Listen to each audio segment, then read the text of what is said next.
All right, we are here. Are getting, I don't know if we're getting out or into the Miata today to get things started. I kind of feel like pulling over on the side of the road. It's a good do, and we can stop and have a chat today. If you guys are okay with that, we're going to give the Miata a little rest. That little 8-cylinder roadside, engine, that modified 454 we got in Truck the Miata stop today. Yeah.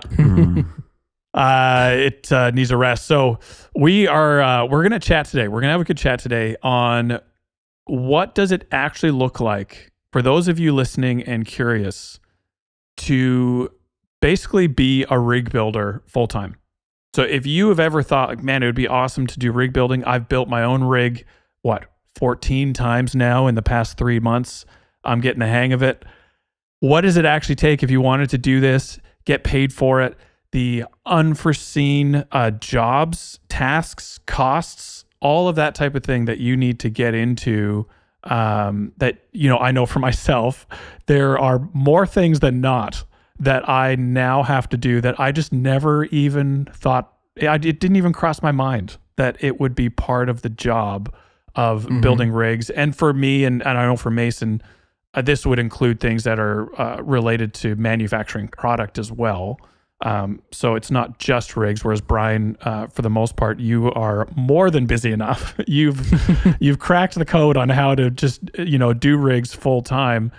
But even then, I mean, a lot of people would think Brian from 9 a.m.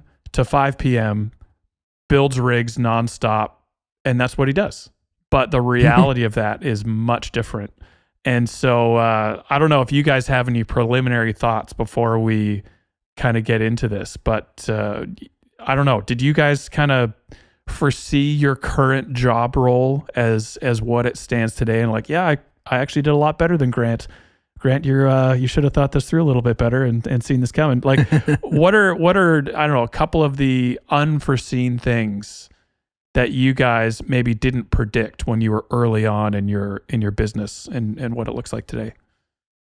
I mean, starting out, it was just, building. It was basically just building the rig and making sure it worked and everything. But it's kind of morphed into this like experience, like a level of experience, like the experience for the client, that when they're getting, say, a switching system rig from me or something, they're not just getting the switching system rig, they're getting it all assembled. They're getting it somewhat programmed, things communicating, because sometimes people don't do that.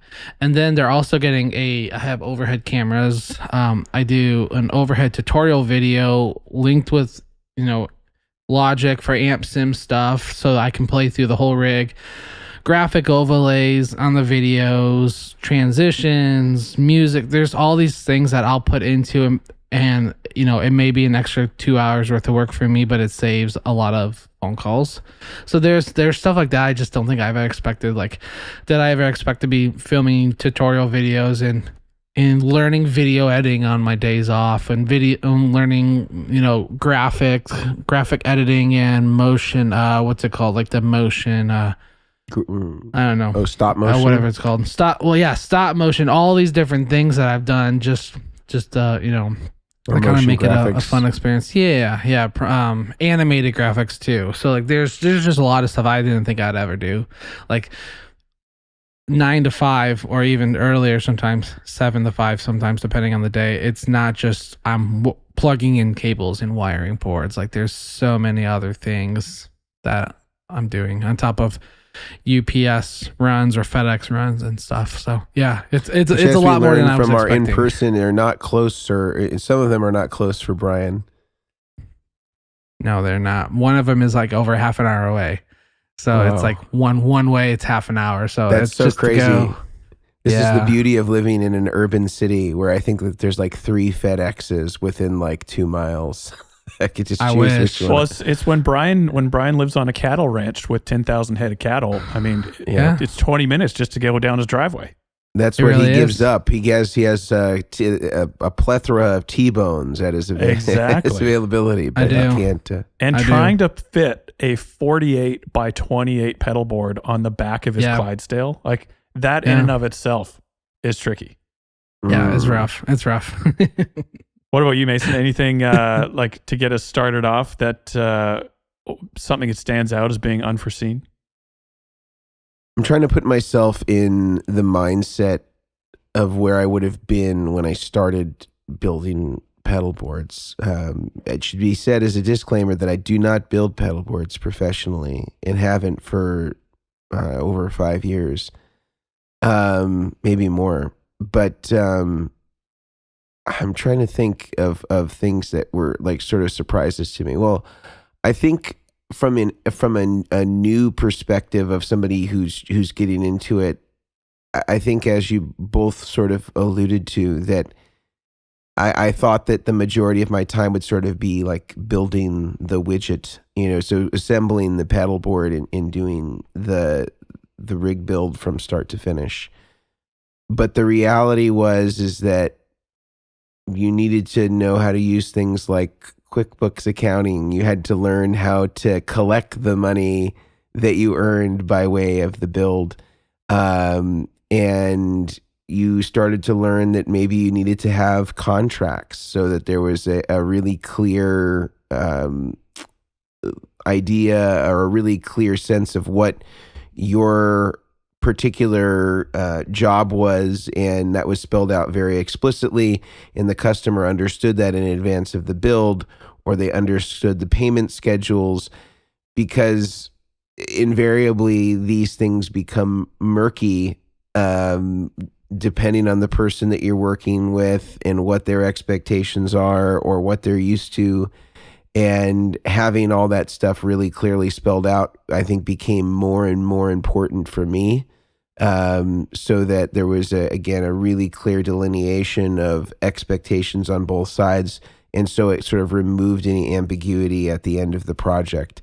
So I think, again, I think I came in thinking the rig building was sort of the primary thing. I think in actuality, the rig building was maybe 50% of the time of the day. If I were to kind of, again, extrapolate all the things that you do, from taking photos to posting pictures, again, in the marketing and promotion of the boards to ensure that there were people that were aware of the work that you were doing and could see it in public spaces. And when I started, there wasn't Instagram. In Facebook, maybe Facebook was around. It wasn't really in that capacity where you were like sharing photos like that so much. It was kind of more of like a personal profile. Like, I don't want to compare it to LinkedIn, but it was kind of like more like that. And it moved, to being more what it's become. But in the early days, it was like forums, and your website.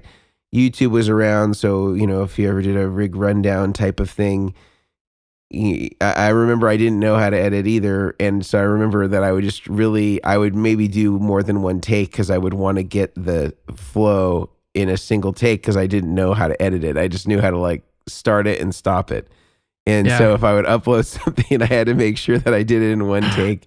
And I remember it was this really primitive, Canon camera that I had that was like, it was like kind of like a pocket camera, or I'm trying to remember the name brand of these sort of like handheld camcorders that existed in the mid 2010s, and I can't remember what they were called, but I had one of those too. And nice. It was you kind of did everything. You were the janitor for your business, you were the bookkeeper for your business, you were the marketing team, the HR, you did it all. And I don't think in the beginning, if you could call being a rig builder romantic, I think very quickly the romanticism of the job lost its luster in that sense once you realized how many things you needed in order to actually make it a job. Luckily for me, I had a full-time job, and I was doing this kind of on the side, and so I had time to kind of transition where it wasn't catastrophic for me to, have a late payment or forget to bill somebody or whatever it was. And so I think by the time I had fully transitioned, I had some structures in place, but I could see as somebody just starting totally new and going fully in, it could be a lot more difficult. And we're talking transitioned as in from your job to a rig builder, not a different type of transition. Yeah, okay. Correct. Cool.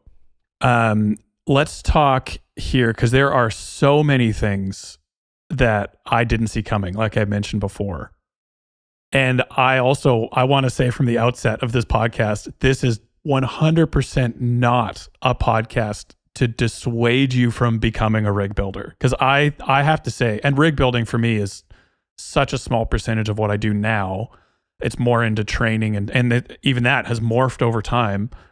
I love my job. Like, this is my dream job. You could not pay me to do something else. I absolutely love running Goodwood.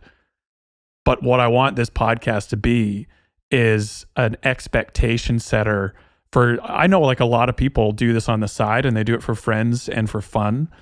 But if you ever did want to do this as a permanent part-time or a full-time job, I wish someone would have told me a lot more about what to expect early on so I could prepare for it and probably do a better job earlier on, rather than there's just a lot of fumbling through stuff at the beginning. And so I don't want this to come across as negatively. I want this to come across as like, maybe you should think about these things. So one of the things that was a real shock to me early on, and I still remember we used to order early on with my business partner at the time when Goodwood started, we would have to get payment for rig build number 1 before we could buy the raw parts, plugs, cable, and this was all in Australia at the time. So we had to order from Redco internationally. So just shipping alone wasn't, it was a real expense. But we'd have to get paid, let's say $600 on the last payment of the setup build so that we could do a $400 order from Redco so that we could get those parts in for the next job. And we weren't getting paid at that time. Like I still remember a couple years in, we would get paid $50 a week. I'm like, man, I can't believe I'm getting paid to do this. Because up until that point, every dollar went into trying to grow the business. And it was slow growth at the beginning as far as every dollar going to it. And so I wanted to ask you guys, expenses wise, what do you actually need to pay for? This is before you get paid. Expenses, what are we looking at here? And what are the recurring costs, the one-off costs to actually get going as a rig builder? And so I would say I'll get this started because I'm looking at, even right now, looking at some of the stuff like camera gear. You do not need, and I'll say this, you do not need incredibly expensive camera gear to get going. But man, it's helpful if you can have a basic lighting setup and a DSLR or even like a current iPhone. You can do so much with that these days. What are you guys looking at for expenses to get started? And, let's talk more basic stuff, not the stuff that maybe you have to have these days, but to get going, what do you guys need? And I can think of no one better to chat about this than Brian. You just rebuilt a shop for this. Like, you're now out on your own. You had to spend money renovating a space, which is currently on camera. If you're watching on YouTube, you had to buy shelving, you had to buy paint, lighting gear, monitors. Like, there's all sorts of stuff. Like, what are some of the expenses that, like, man, I can't believe I have to spend money on this, but this is where we are right now, I had to spend money on paint that I ended up hating. So yeah, that was.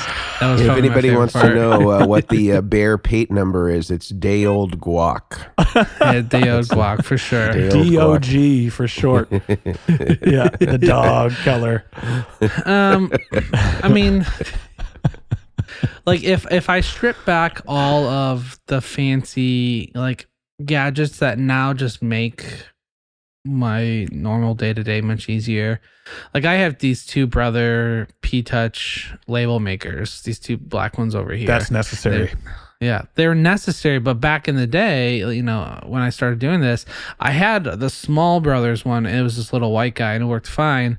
But these, like, I have one that does printed heat shrink and one that does printed labels, and they're just Bluetooth. So, like, that kind of stuff, soldering iron a soldering iron holder, a bunch of different tools. Like if I strip back my desk, there's probably, I could say probably 5 or 6 things that I actually need to do the setup. You know, a cable tester, solder sucker, the soldering iron stuff, a screwdriver, you know, a heat gun to do heat shrink. So there's like stuff like that. This extra stuff, like an entire rack drawer of amp cab sim pedals, all wired individually. Perks of the job.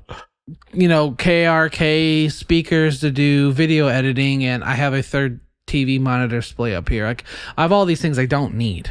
There's all these things you don't need, and that's like I've taken photos. People are like, wow, that's a lot of stuff for rig building. I'm like, yeah, I use probably a quarter of that. Like it's everything that's kind of morphed into multiple, you know, multiple jobs that I'm doing because this one helps with this one. I mean, having the one spot MA meter, that little pedal, that this guy To measure current draw on a pedal. Very handy tool. Yeah. Can't hear you because your mic's I don't know if it's gonna focus on it. It should focus, but it's not. Just put it back by your face.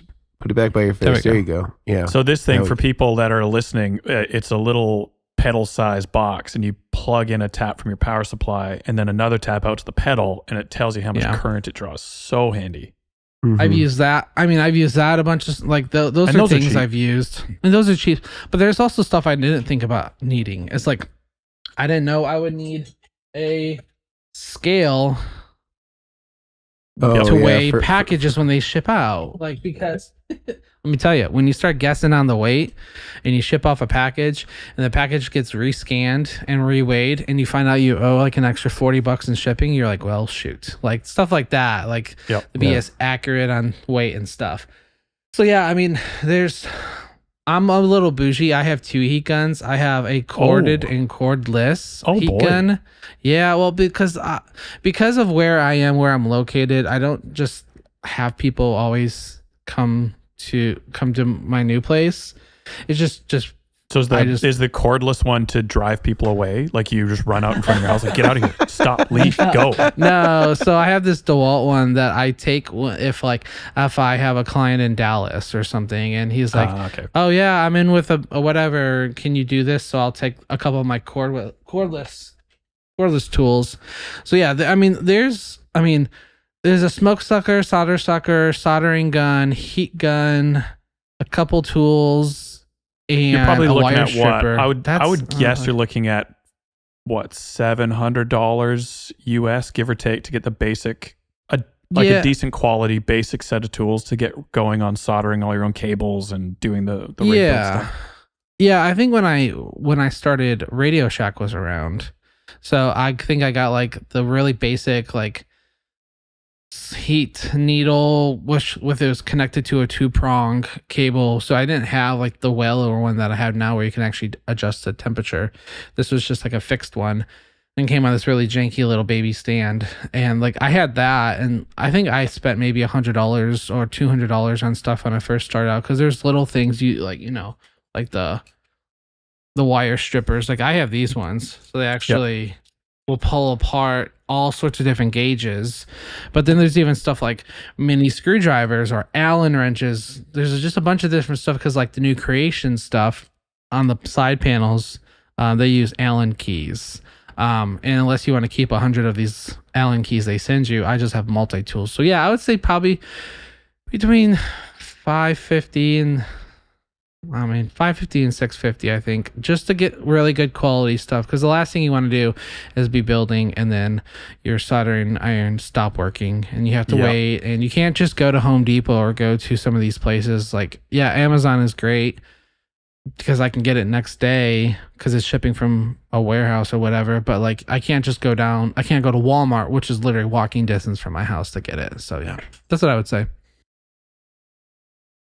And I think I don't know if you have anything to add on expenses here to get going, Mason, but one of the things that I remember being surprised about as well is just storage containers. Like, in Brian's background, there's storage and shelving. In Mason's background, there's all those little pull-out containers that hold individual little parts. Like, all of these things come with an expense. Yeah. And when you're just getting started, spending $150 on storage, like, man, where's this money come from? And obviously you can have your own money to invest into it to get going, but there's a lot of little things that add up over time.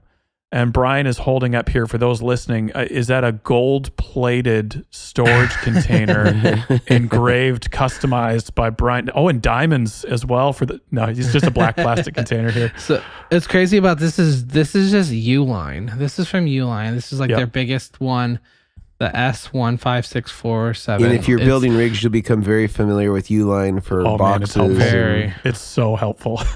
Well, I bought that in like a 12 pack, and these are just plastic bins just so I can organize pedals for setups. I put a piece of painter's tape, which is another thing I use a lot of, painter's tape. But like I'll put the painter's tape with the client name on it and any information I need. But like that alone was like $100 and something just for these plastic little totes. So yeah, all the organization stuff, like you were just saying, like you don't think about it until like, oh shoot, I need that. Like I need stuff for all my, all my square plugs or all my mini cakes or whatever. So yeah. Yeah. What about you, Mason? Anything to add to this side of things? Gosh, I don't know that I have necessarily anything to add, only that, in choosing some of the materials, I think that obviously when you're starting out, you want to be conscientious of your budget and how much you're investing into things that you don't need. I would say things like soldering irons or something where you really, if you could avoid going with like a Radio Shack or equivalent soldering iron, I would really encourage people to go with a good quality one. And the reason why is that's going to be sort of the primary tool that you make your money with as it relates to the rig building, and having something that is reliable and that can deliver the right amount of heat is super critical. And just makes your work a lot easier. And I know for I me, think I would do like I can't remember the Weller part number. I know Brian uses Weller. I use Heiko. An Effects 888D is a good starting one. I've upgraded since then, but like that would be $130 soldering iron, give or take. The Weller one is also awesome and very similar. Yeah, I had a Heiko for many years when I started, and I think I used it for about 10 years before it gave out. But I mean, I had logged tens of thousands of hours on that thing. 100%. And I think the only reason why I went with the Weller is that at the time there wasn't an availability of one on Amazon that was prime, or I needed it quickly or something like that, and it just wasn't available. And Heiko is sort of like, again, one of the, I think Heiko and Weller are the best two as far as our purposes are concerned. And I think I'm trying to think of any other things that I found that were really helpful. Those storage containers that you can kind of see over my, I guess this would be my right shoulder. I'm sorry, I'm inverted here with my screen. Those are really helpful. I'm actually embarrassed to say that when you guys had come, I had actually bought the matching Alpha drawers that like match my shelving that's on the other side, and I just haven't installed them because I've had those plastic drawers for probably since I started. They've taken a beating. I mean, they've lasted a long time. I think I might have got those at like Target or something like that, or IKEA maybe. And those I just used as organization for cables and different plug types, and I've got dividers in there and stuff like that. So to separate stuff. I don't use them so much anymore because I'm not, again, building pedal boards. So what's in there is kind of a very sparse inventory, maybe comparatively to the old days. But another thing I would say, I don't know if it fits into this exactly, but I know that there was always especially in the beginning, one mistake that I commonly made, and maybe this is something you all can relate to, is overbuying stuff because it was maybe a good deal, or because it was something that you consumed a lot of, but when you're, especially when you're starting out and you don't have a lot of reserves as far as cash on hand. Yep.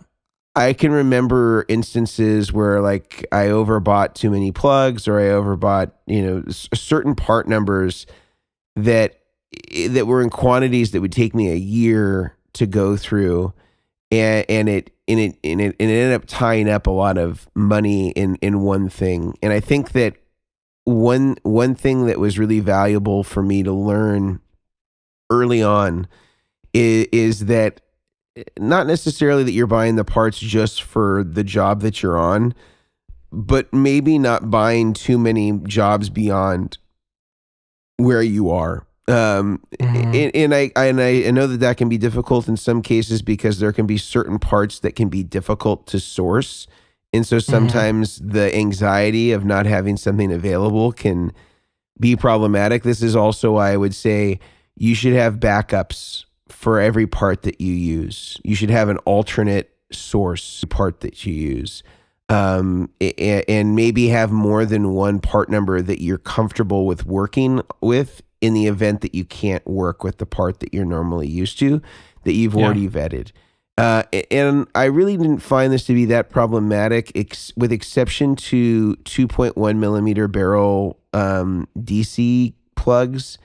Those at the time seemed to be like feast or famine. There was like 5,000 or 10,000 of them in stock at Mauser, which is where I was getting them at the time, or it would be like a 6-week lead time. Yep. And luckily those are not a super expensive part. But I started to learn like, okay, here's some other places where I could get a similar part. Here's an alternative. And the reality is that, on pedal boards, at least at the time that I was building them, it would be unusual if you'd use more than 10 or 12 of those. So it wasn't like, even if you had to pay more for a short period of time, it may have been the difference of $12 more instead of, a few $100s more. So it was insignificant. Oh. I think the other thing is I think especially in the beginning, I do think that rig builders should take deposits. 100%. Because I think it does two things. I think it demonstrates that there's a commitment in the relationship between the builder and the person that they're building for. But also that can be money that you're then in turn using to either reimburse for the parts that are being used or to purchase the parts being used, kind of depending on what your lead time is.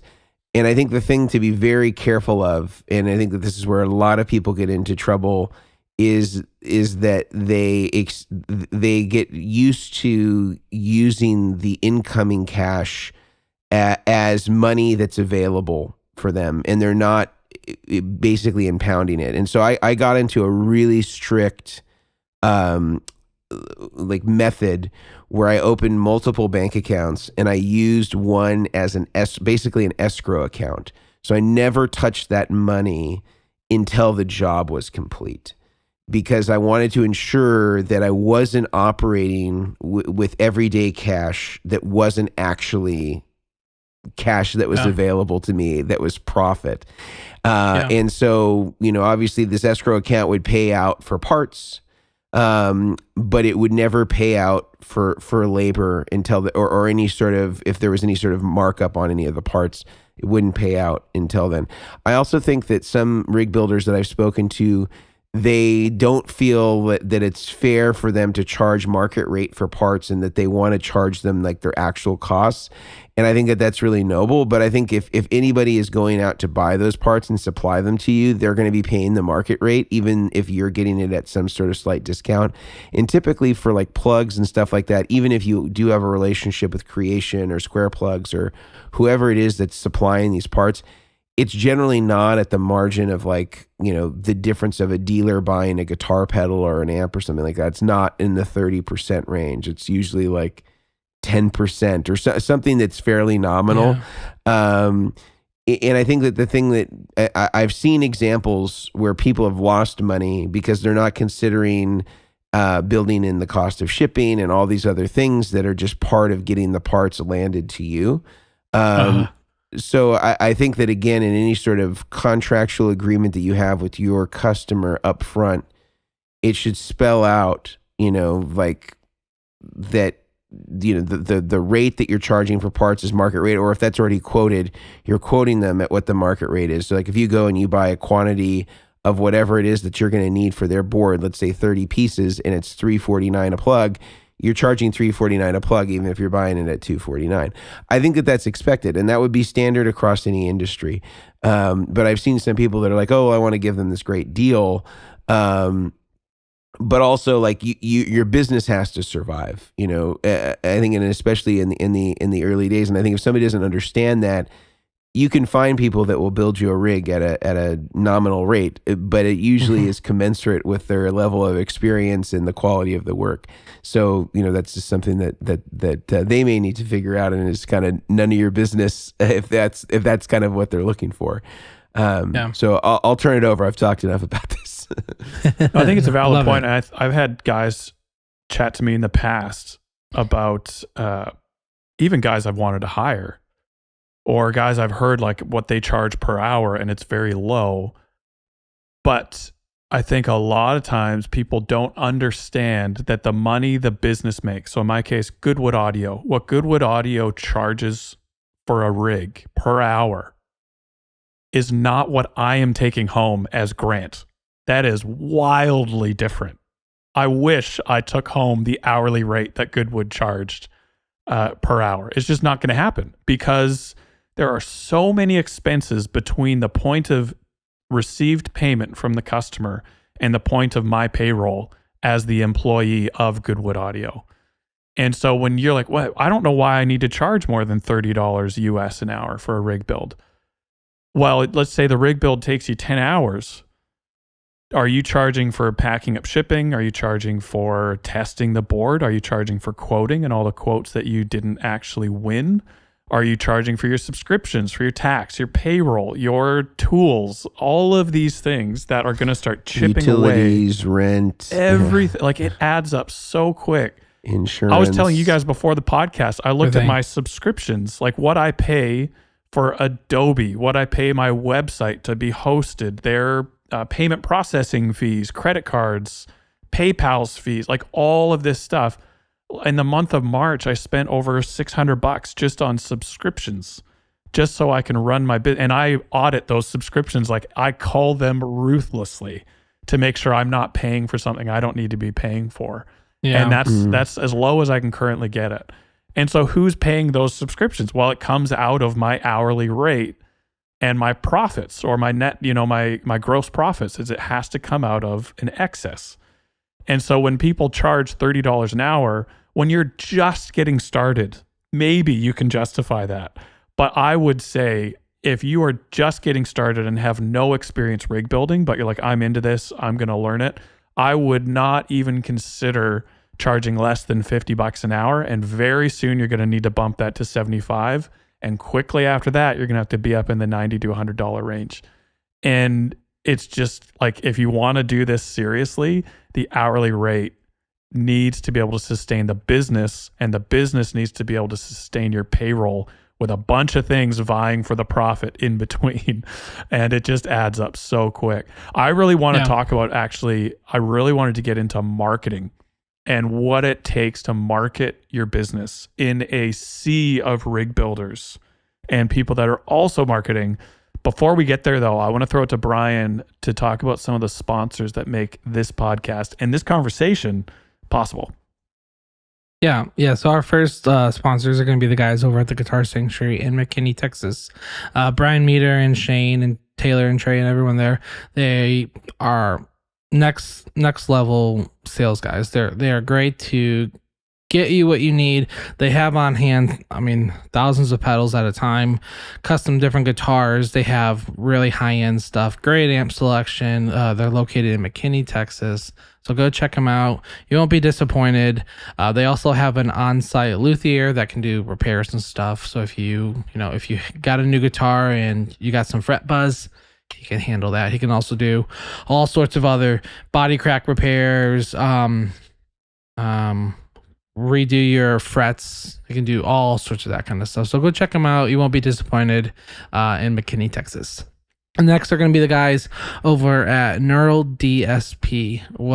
Our friends there, they have the Quad Cortex, they have the plugins for your computer, and they are running a discount code Chairmen, CHAIRMEN, for 30% off all of their plugins that are after 90 days old. So if you've been eyeing some kind of plugin that you've been wanting to, load on and do some studio work with, go try to use the code, see if it works. I know a lot of these plugins will likely, what we've heard, be able to be transferred into whatever Quad Cortex device that they're doing with the Quad Cortex, where you can actually do your plugins.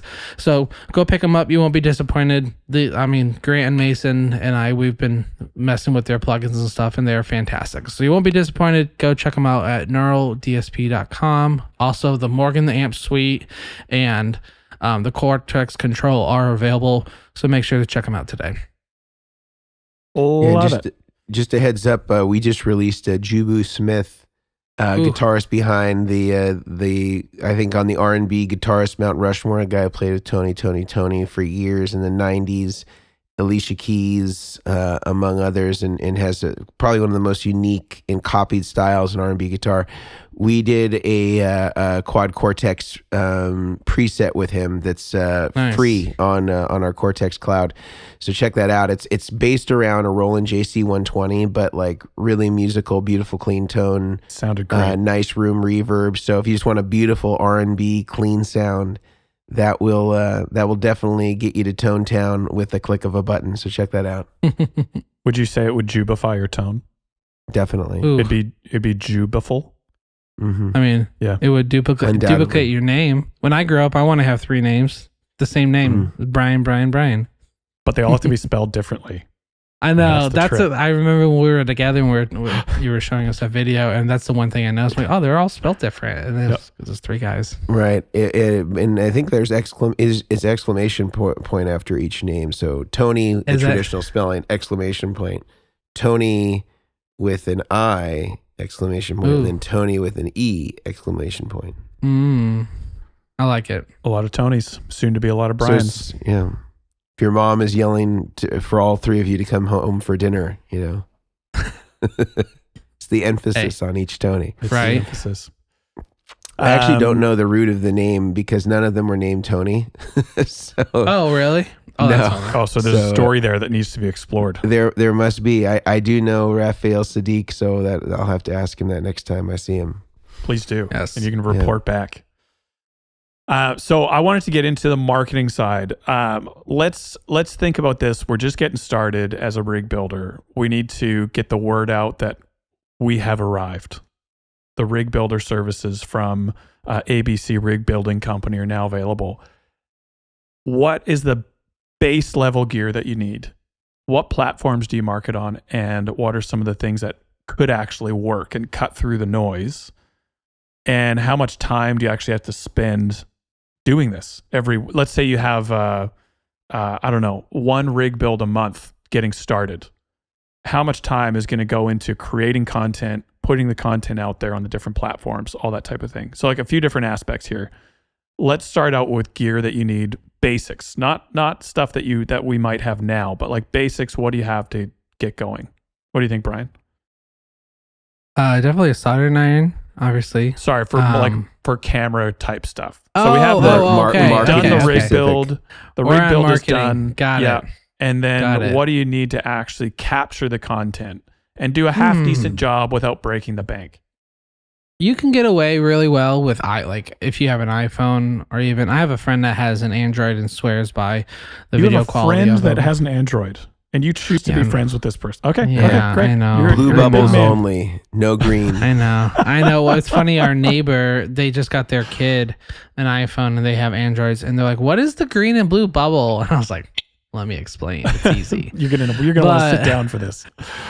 But like this, my iPhone, it's funny. I use it probably for 90% of my stuff, and a lot of my tutorial videos that I've used for the overhead stuff was my iPhone.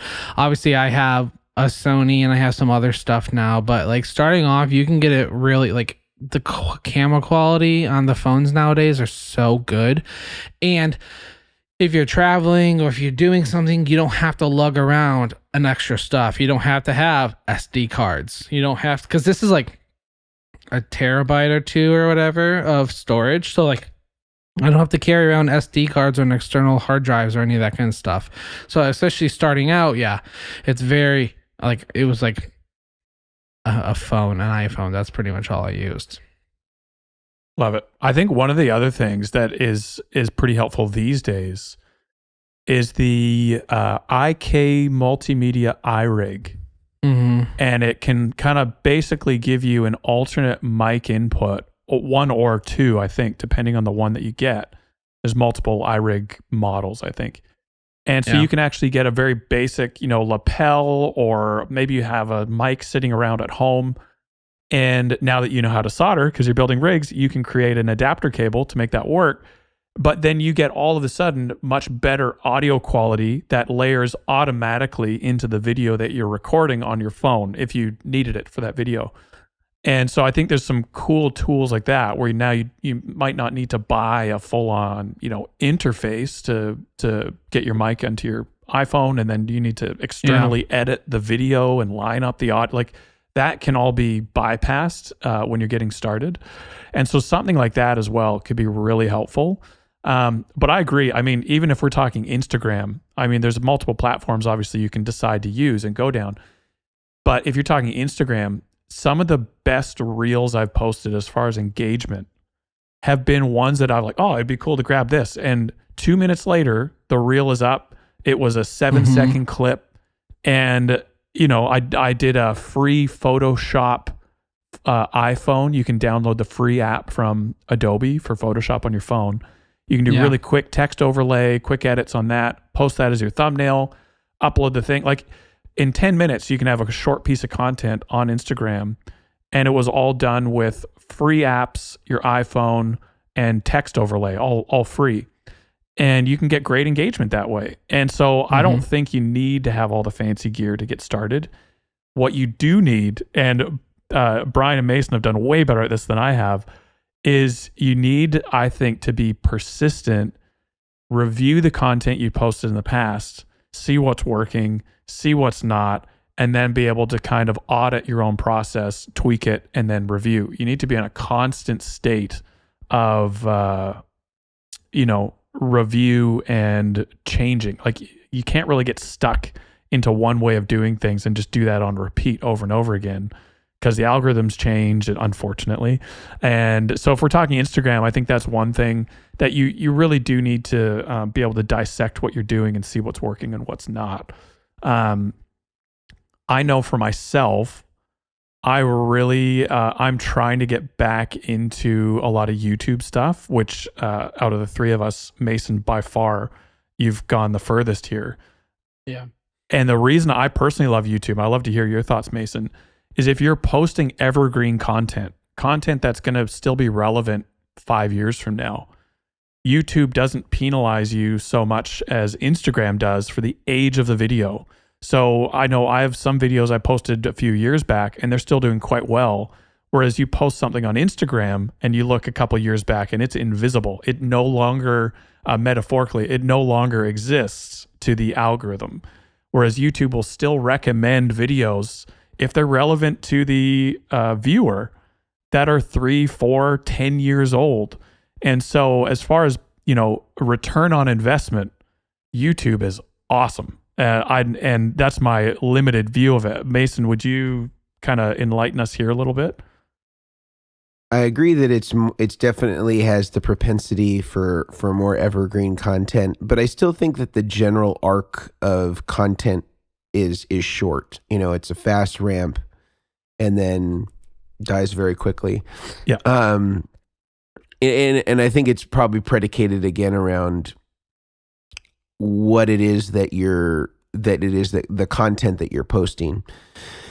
But I do think that Instagram is a really valuable tool. Like, if we're just going backwards for a moment about rig builders, then I could touch on YouTube specifically a little bit more. But I think for rig building purposes, I think that really one thing that is difficult to do, especially when you're starting out, is having volume of examples of your work. because if you only Yeah. have one rig a month, you're not really getting an opportunity to show what you're capable of in kind of getting people to see. I remember early on when I was starting to do this that I would put out on Craigslist like things that said, I will build your rig for the cost of parts. This is real early on. And I did have another job, so or a full-time job. So I didn't need it to be profitable. I just didn't want it to cost me money in terms of parts, only time. Because what I was trying to do is establish that I had an aesthetic, I had a style, people could see the quality of the work, and it gave me a lot of volume. So that I think in that time when I wasn't charging I was only charging for parts, I think I did probably 12 to 15 rigs. And with multiple different angles and shots and stuff like that, I was able to establish a catalog at least of this is what my work looks like.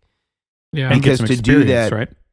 Yeah, and it also gave me experience and some sort of engagement with the customer. And I think also the stakes were a little bit lower in that like it was basically a free pedal board. They were providing the parts that I sent them the links to, or they were paying me to then source the parts for them.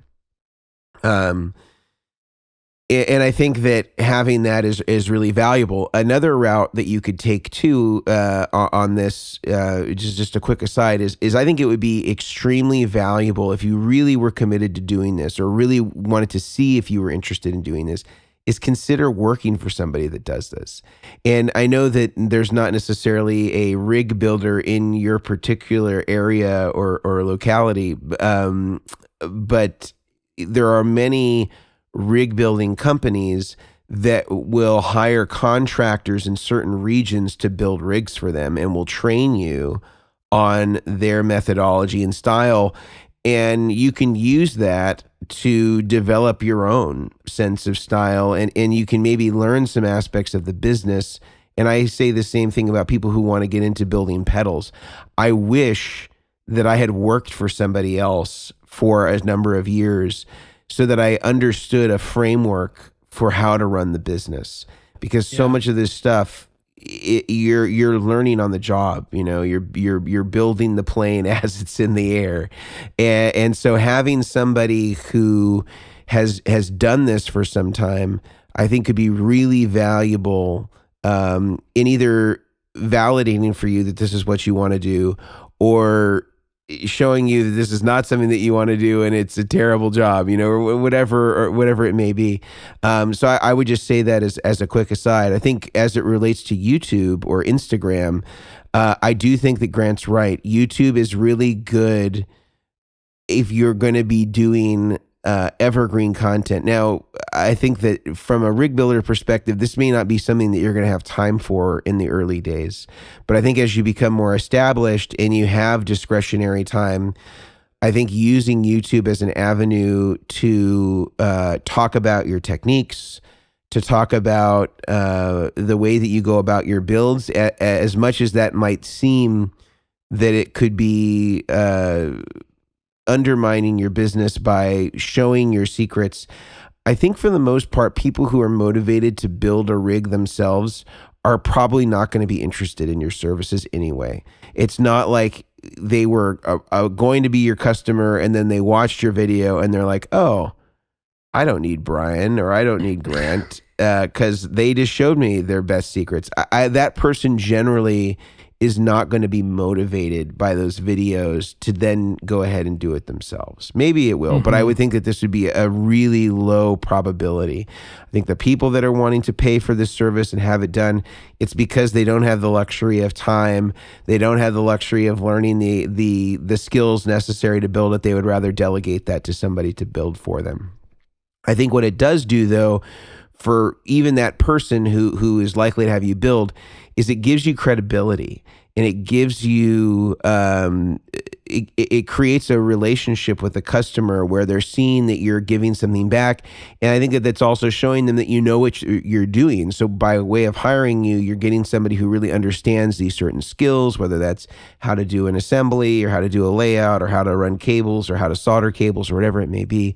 And this is stuff that people come back to all the time. Some of our best performing videos that have just been a steady, just a straight line with very little dips in it has been the stuff that's like soldering tutorials, pedal board layouts, signal path. These sorts of things have been really effective for us long term of just bringing in tens of thousands of views every month on a video that's 2 years or more older. So that stuff can be really, really valuable. And I think that even, in the case of Brian, let's say, who's doing like these rig rundown maps. I don't know if Brian, if you publish those on YouTube, but yeah. I think that stuff is like really cool. And I think that even if it's for a specific customer, it's cool for people to see your thought process, because I think it just validates further what you bring to the table and shows sort of the full service nature of what you're bringing to the table. Yeah. Every time, and it's less on like rigs that don't have switching systems because they're, it's not as complex or anything. But yeah, anytime I do those types of like a hybrid rig, a QC and whatever, I'll always do an overview video and then post it on YouTube. So yeah.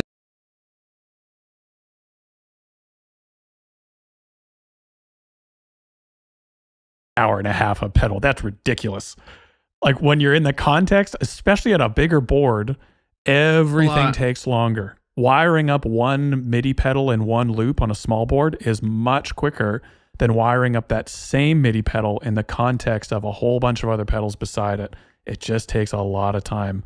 And that's without making mistakes. I mean, or unforeseen things popping up. And so it does, rig builds routinely. Like I think the average rig build for us is probably around 18 hours. The biggest rig build we did was about 45 hours of straight work. And like, that's for one pedal board. Like it takes a lot of time for complex rigs, especially. But I would say, so by and large, quote as if it's going to take a little bit longer per fixture than you think. Chances are you're still going to slightly undershoot it. But in general, for the person that is thinking like this would be a great career path, or I want to start taking this more seriously, I would love to hear your guys' thoughts on this as we close. But I think you have to be the type of person that is up for learning a bunch of new skills in the job. Like you need to be able to teach yourself the basics of video editing, the basics of troubleshooting, soldering, MIDI programming, all this type of stuff. Accounting, like Mason was mentioning. You need to know a little bit about a lot of things, especially in the beginning when you can't hire someone out for all these different jobs. And you kind of need to get a kick out of it. You also need to be the type of person that when everything goes wrong, so a board build doesn't work after you just spent 25 hours building it, you have no idea why. You need to be okay to stay up until 3 a.m. getting that board done because you promised delivery at 8 a.m. the next day. It doesn't happen often, but it will happen. And you need to be able to get that type of job done as well. So I think you need to be persistent. You need to be a person of great detail and liking, learning new skills and all that. And potentially in the beginning, getting paid very little to do it, if not working for free. I don't know if you guys would add anything else to what type of person would kind of really fit in this type of job. But hopefully this is giving some insight into it. I'll throw it to you, Brian, and then Mason, you can finish this up. Yeah, no, I think what you said is perfect. I think you just got to understand, you just got to take the time to learn. Once you slap, and I tell people this all the time, once you slap professional onto it, there's just a whole nother level of expectation that the client will have for you, and especially when you start charging big money. You just want to make sure you have all your T's crossed and your I's dotted. Like that's the whole thing when it comes down to it. So that's it for me. Dot those T's. Dot those T's. Cross those I's. I think that this job is optimal for somebody who really likes organization, and there is a repetitive nature to it. And to me, I didn't mind at the time that I was doing it. I didn't mind that at all. I like that workflow. I like the organization. I like to see things sort of materialize. But ultimately, as you become, I think, more skilled and you're attracting more customers, the only real way to grow in it is you're going to have to sort of probably divorce yourself more from the building of the pedalboard and kind of become a partial administrator for your business. And that could be delegating components of the builds to other people, or hiring people on, or having contractors help you with some of the specifics of building the rig, because that's the only way to expand and increase the growth potential. Keeping it within your four walls of your garage or home studio or whatever the workspace is, like you can make a living, but it's all predicated on your presence and you being there. When you're not there, you're not making any money. And for some people, maybe that's okay, or maybe they're just thinking of this as a small hobby or whatever it may be. But I think ultimately, you start there and you work your way up. And this is why I say it's really valuable if you have an opportunity where you can work for somebody or work as a contract for somebody that's going to invest in you and do that for a few years, because then you start to really get a sense of the business, the structure. You have some framework for how this might work when you go independently. And I think that could be really helpful to do this. And I remember even when I was considering doing this, I had reached out to certain people that were building rigs at the time. They just weren't looking for help, or they just wanted to do it on their own. And that's totally fine. But I remember I wanted to explore that as an avenue, because I really wanted to learn not so much the building part. I felt like I had some of those skills already, because I had been repairing pedals and amps and doing modifications and stuff like that. But understanding how the structure of the business worked. In addition, obviously I didn't know everything, but there was like tricks and tips that I wanted to learn from people. There wasn't a lot of resources on YouTube at the time, as far as this was concerned. So, having somebody to kind of mentor you was valuable to me. I just didn't have anybody that would take me on. And that's kind of part of the reason why I just had to kind of learn as I went. But I think this is a really cool, interesting topic. Even if you're not somebody who's interested in building rigs, I think it's something to understand sort of the ins and outs of. I think as a customer is also an interesting thing. But I thank everybody for being here today. I thank Grant for hosting and Brian for being here, and we'll see everybody next week. Awesome. See you guys. Bye, guys.